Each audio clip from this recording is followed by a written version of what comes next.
Well, yeah, I didn't figure you left that one up and running, so I just put it maybe. I think I put it back because I usually leave it there. Okay. It's got a few more monsters that auto attack. There's not really anything different. Oh, it's a one-way connection. That's the thing that's different. I'm meaning to make a map that does stranger things, like rearrange connections while you're in a room or something like that, or add one. But haven't gotten to it. As moving monsters. The only other bug that I still have is the way that the WebSocket server is working. It'll kind of send things out of order every once in a while. And so I have a routine where it clears all of the connections and the players, and then gets everything it's supposed to. And every once in a while I'll send those reverse, so it'll get everything and then clear it, so you end up with nothing. It's a very rare case, but it happens. Yeah, that's interesting. I never tried to do one of these things with WebSockets. You and Jesse are. Yeah, I'm gonna hit up Jesse. I have an idea of the way to fix it, but he completely wrote his with Node. So yeah.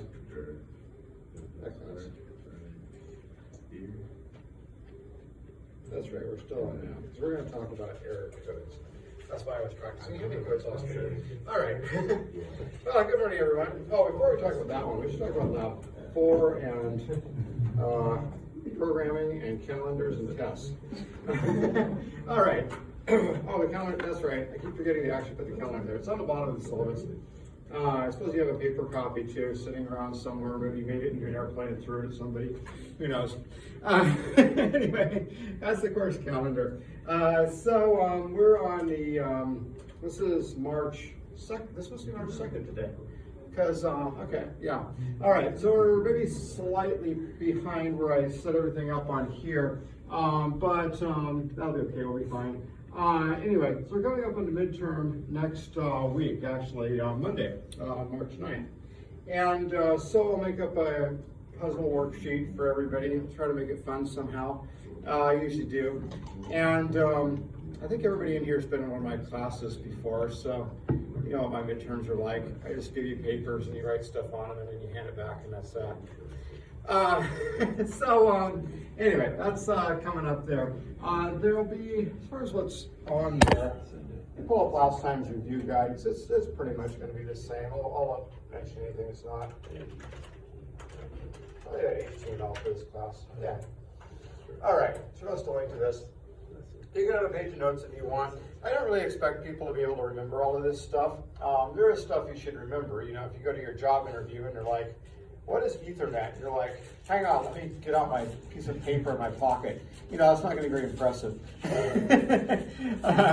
But you can bring in some notes on these things. All right.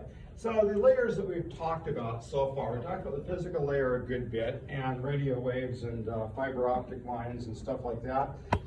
As long as you have a pretty good idea what was in the book and stuff I talked about, you should be fine.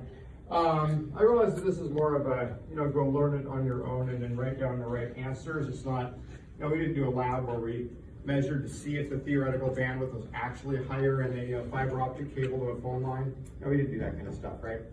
You have to, I guess, take mine in the book's words for it. You know, if you don't, you can look it up in Wikipedia or somewhere else. There's other impartial sources. You don't have to trust me in the book. All right. And you don't want to take a lot of stuff for granted there, but the basic physical properties are pretty well right in the book, hopefully. All right.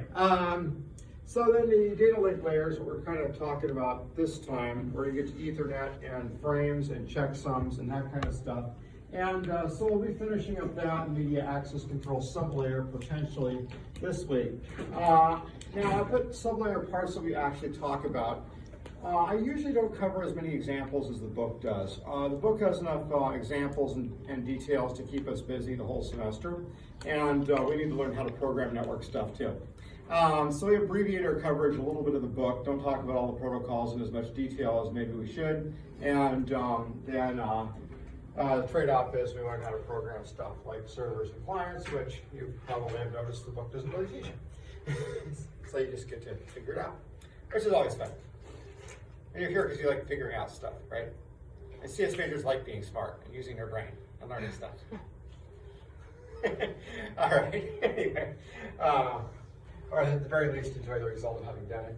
And that's true. So that can happen a lot, you know. Nothing is easy at the start. You know, if you decide you're going to learn to play ping pong, it's not that fun until you actually are at least a little bit good at it. All right, data link layer, yeah, we'll talk about that. And then the application layer, we've actually spent the most time on the application layer by far, talking about clients and servers and network programming and whatnot. So I usually put a little programming problem on the test.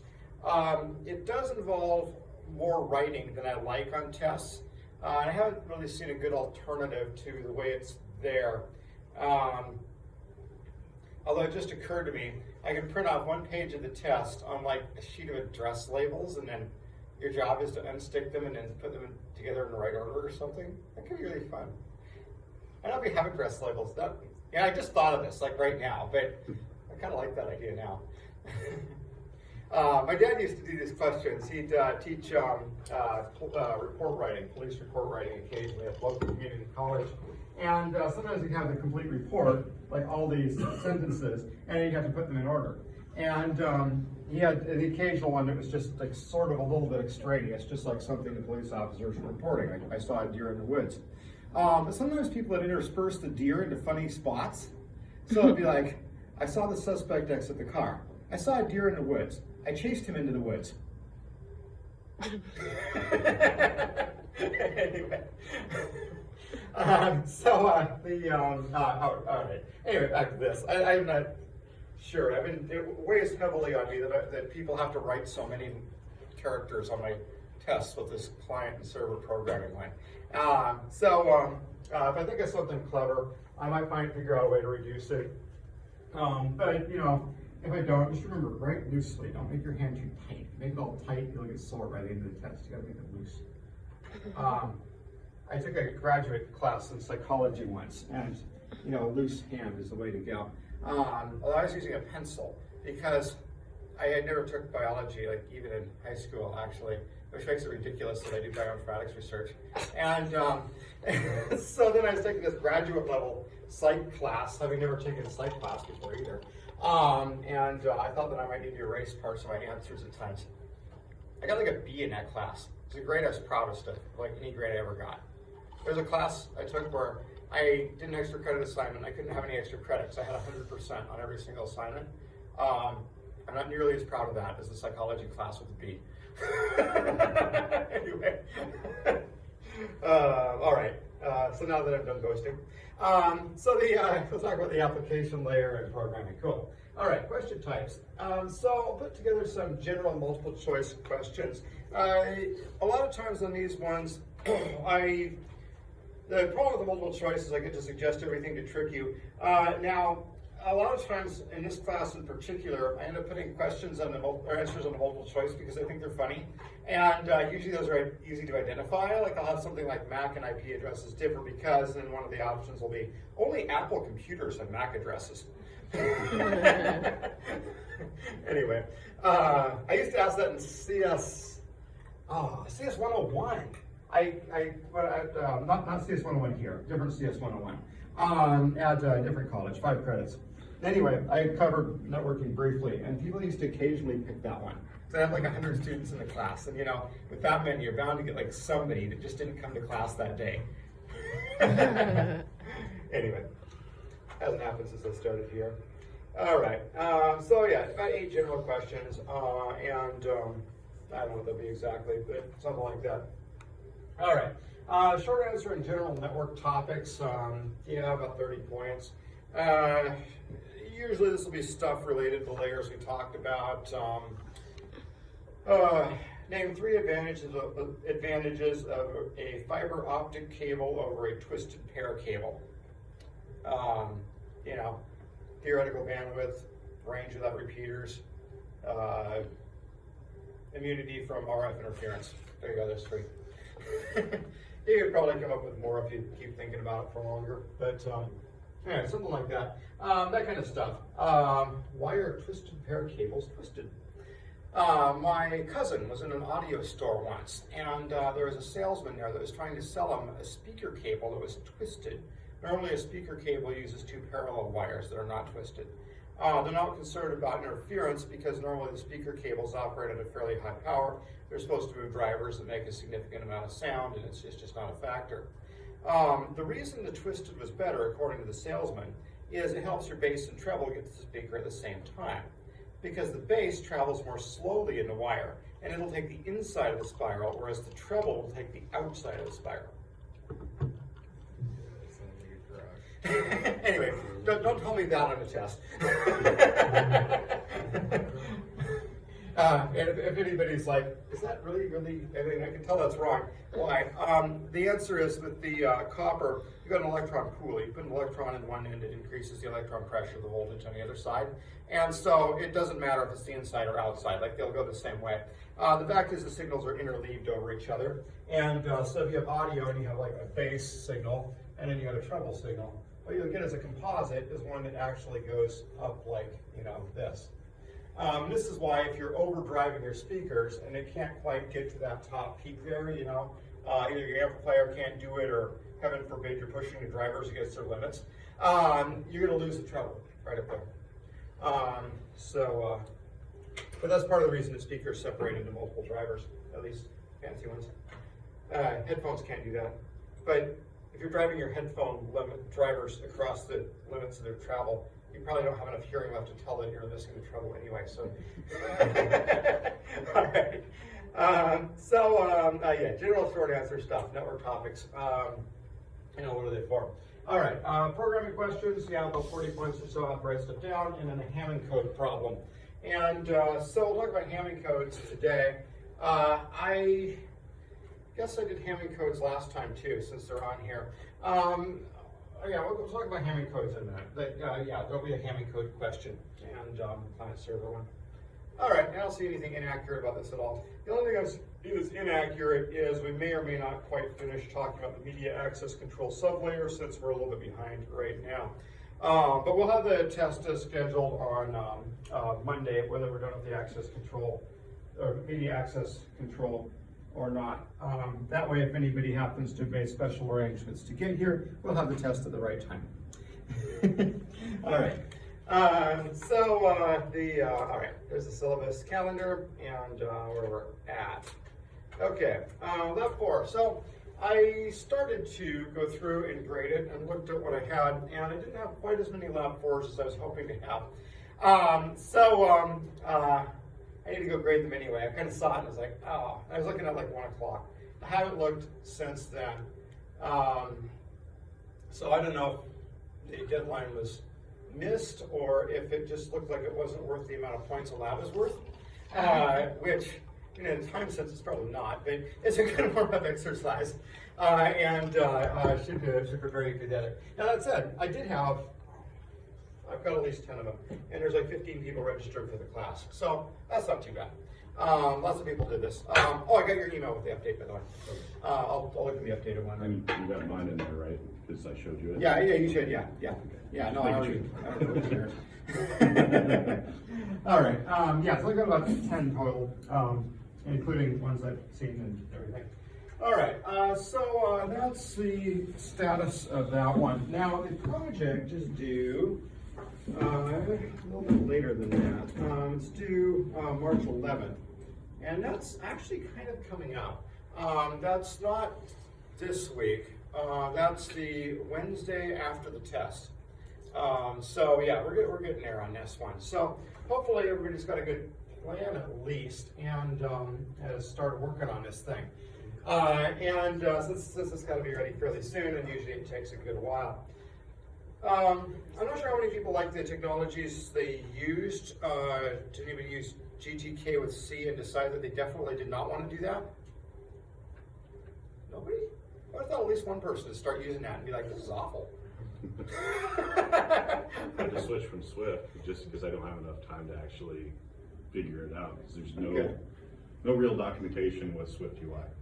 So I'm like, yeah, this might be a bad idea right now. Try to get on the server when you don't need any UI. Although that makes it hard to make a shared library. But then you can learn about using a library, whatever you wrote it in Swift, Mm-hmm. Let's merge together Swift and Perl or whatever you pick. Well, I have half the library done in Swift. I just couldn't Oh, okay. The right way. Yeah. All right. So yeah, it's definitely coming up on this one. I suspect that probably since this one has a lot of UI challenges, in some way Python might be faster, but on the other hand, it does make you have to figure out getting the byte ordering and everything right in Python, which that's the usual hang up. Almost every time I hear somebody doing Python, it's that. I hardly ever see that in C, like in a dramatic sense. There's a lot of ones I see in C where it's like, oh, I accidentally said size of the pointer and send out 8 bytes instead of 2 or something. You do see that kind of thing sometimes. Because the pointer in C is 8, so if you accidentally put an extra, like leave out a star, like this points to my thing, and so I say size of, the thing this is an address of, but I accidentally left off the star, then you get back 8.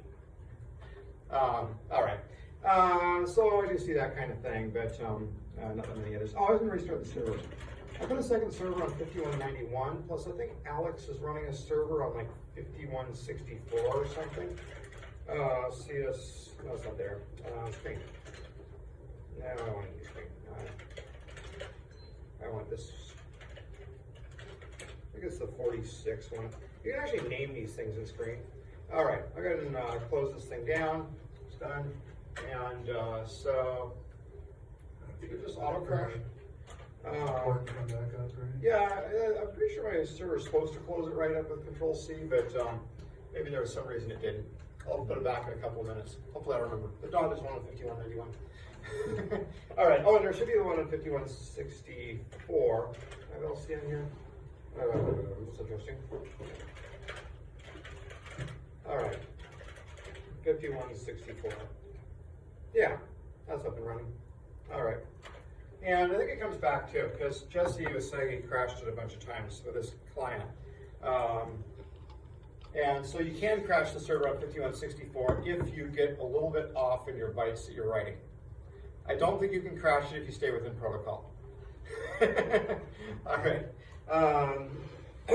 Yeah, cool. All right, so 5164, 5191, and 5190 a little bit later. Allow client speed to test. Okay. I should have Jesse come show off his client at some point, because he has his up and running and it works pretty good. So generally this stuff on here, if I connect to it with LurkWolf, just go 5164, we'll stay at Alex World for a moment. All right, so this has the various characteristics there. For example, if we're typing something down here and say, log in as something, I'm not going to get interrupted by anything that comes in from the server. It all comes in right up here and is separated. Then the stuff that has to be displayed to the user. Over here, we say all information the user needs must be presented to them. Health and status after battles, players entering room to room messages, etc. So the user should not be expected to remember things like their own health, nearby monsters, etc. All right. So you can see down here, we've got the all the statistics for our player. You can see we've got join battle check. There's no enemies in here. This is window 2, this will list enemies if there are any. And the top window up there, the players, there aren't any other players in this room either. This one shows us all of that stuff. If the user is required to type, so they can be required to type, incoming information must not disturb the typing. I already showed you that's true. If we say something here and we're typing a command in there, we're not going to lose it from something else. Client must support the full Lurk protocol. LurkWolf used to, but LurkWolf actually does not support the version packet. Luckily, it does kindly ignore it if the server sends it one, and so it still works on my server. It's a Lurk 2.0 client. It's not even Lurk 2.1. All right, so any server following that protocol should be able to communicate with your client. Generally speaking, LurkWolf works with whoever's. I guess it's I'm running it on Alex's server right here, but it runs on mine too and other ones. All right, so I should be able to use your own client during in-class server testing, assuming all these things are working. That said, you should be able to, doesn't necessarily mean you have to. Last time, even people that had clients that got 100% in some cases decided to use LurkWolf because LurkWolf really kind of goes above and beyond in a lot of ways. And still, if you try and clone LurkWolf, you'll find that you do like 3 times as much work as everybody else. All right. And then on a day clients are due, we'll explore a server together as a class. I've been meaning to make another map, but if I don't get around to making it, I don't think I have Austin's server running. Maybe he wants to come in and guest star or something. We'll see. It'll either be my server or somebody else's server, and we'll go on a raid together. It'll be fun. All right. Yeah, client should be ready for you to use. Okay. So that's the stuff we have to have on there. The rest of that stuff's about the server. All right, client's worth a fair bit. I can't remember. I meant to make it, yeah, 25% each. All right, so it's actually worth as much as the server, but then the server's got this kind of staggered turn-in thing. The reason I set up the staggered turn-in thing, with the client, if you don't finish your client on time and your client like works badly, it affects your grade for sure. But if your server is unstable, then it kind of affects everybody else's experience at the end when we go and explore each other's servers here. So I'm, I guess, more concerned in some ways that the server be actually working well than the client. Anyway, and the other thing with the server is, with the client, most of the time, the debugging seems to go a little bit smoother. I think the reason is, on the client, you have a little bit more control over what's going on. You send things out and you get things back, so you got a receive and a sending process. You can set these things up on timers if you really wanted to make the thing single-threaded, and it'd probably be okay. I normally kind of recommend having a separate receive thread, but it limits your thread interaction greatly, because you really only need two. Like, there's not a good reason to have more than two. There are various reasons that it might be less good to have more than two, and sometimes when you start a project, you end up with something funny going on. And when something funny goes on, you usually end up with a funny solution. And sometimes the funny solution needs a funny expansion, and you see how this continues going. Kind of friend of the family who lives up in Canada has this little house by the lake, and it's got 3 separate editions with kind of different character and problems stuck onto this little tiny core of a house. Yeah, it always just seems like how the way a program goes together. You know Apache server? It's Apache, the name comes from having a lot of patches. It was a patchy server. They thought it was kind of humorous, actually, to have it. Anyway, all right. And somehow Nginx is taking over. Go figure. All right. All right. So anyway, yeah, 25% on the client. So it affects your grade a great deal. You know, do your best to have it together. All right. I guess I've got to tag a little bit early on the calendar, but maybe that'll scare everybody into working on it. That would be good. Okay. I don't think I have anything more else to say about it. All right, we talked about the data link layer. Is there anything else that anybody had questions on, client? All right, well, hopefully it goes smoothly. We didn't have the chat. The chat assignment is new. Before I had people do something else with clients that didn't involve multi-threading and UI, and so I'm hoping that it helps everybody find it. All right, so we talked about, we kind of left off on errors, and I promised to explain Hamming codes, so I think it's time to do that. All right, Hamming codes are a way to correct errors, and you have to remember this until next Monday. After that, I'm hoping that the takeaway is that you remember, I'll put up a lab for you to practice on too, lab 5. They'll just have a little Hamming code question. They'll be like kind of, it won't be the same question, but really similar question to the midterm. They need practice ones. All right, so the way, Hamming code lets you actually correct errors, not just detect them. If you wanted to detect errors, you could use a parity bit. And so with a parity bit, you could say, this is my byte. We got 8 of these things. And so then we got some sort of byte. I won't worry a lot about what this is. And then we'll have a parity bit. All right, so here's the parity bit, just one. Okay, so we'll go ahead and look at these things. 1, 2, 3, 4, 5 ones. That makes our parity bit a 1. You set the parity bit so that there's an even number of bits that are 1. So if you end up with an odd sum, you set the parity bit to 1. If you end up with an even sum, you set it to 0. You can think of that a lot of different ways, but that tells you what it is. All right, so then if you were to receive this message and say there's an error in the message, and I don't have a red pen around, so I'm just gonna use green. So there's our problem right there. All right, so now if we count it up, we can see 1, 2, 3, 4. So our parity bit should be 0, but our parity bit is 1. So we know that there's been a problem.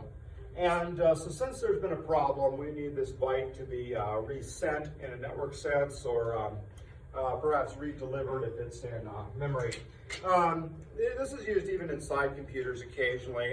You can have main memory that uses parity bits, as Optros does, where it'll be ECC RAM and have actually let you know if there's a problem. Typically this has been used on the server level because servers have a lot of memory, and so since they have so much memory, the probability of an error increases. Now that said, iSoftware has the same amount of memory as the computers in this room, and these ones are not ECC.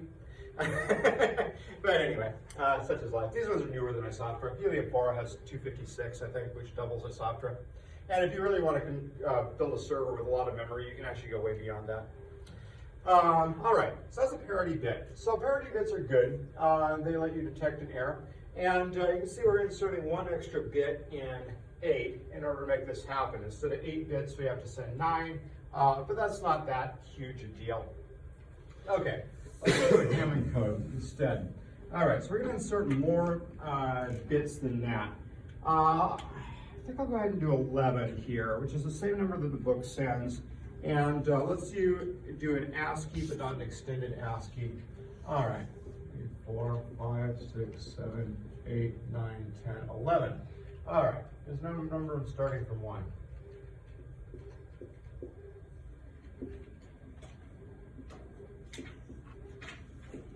Okay, strange number perhaps, but that's how it is. All right, so some of these are going to be a parity bit and some are not. So this is going to be a parity bit here, and this one's going to be a parity bit, and this one is, and this one is. And I'm sure you can tell the pattern there because it's all the ones that are a power of 2. All right, the rest of these are data bits. And so if we give them a second number, well, we won't give them a second number. I'll show you how it works. It makes a lot more sense to show you than to tell you, honestly. All right, so suppose we're going to transmit something across the network. Say we got a character, say A. All right, so the ASCII code for lowercase a, anybody remember? 68. That's an uppercase A. But good, that was a reasonable guess, actually. You got into the character range. Okay, yeah, the capitals are lower. It always seems strange to me. The uppercases are higher. Anyway, it's 97 in decimal. Oh wait, is it a 6-8 in hex? Nah, it's not a 6-1. Anyway, all right, so 97. So that means that we have a 64 plus 32 plus 1. Okay. In terms of places here, 1's place, 2's, 4's, 8's, 16's, 32's, 64's. All right, this is not quite as bold and black as I would like, but I don't think I see an alternative, so I'll just stick with it. Unless there's one somewhere else. Nah, need to restock this room. All right, here, hope you can see it.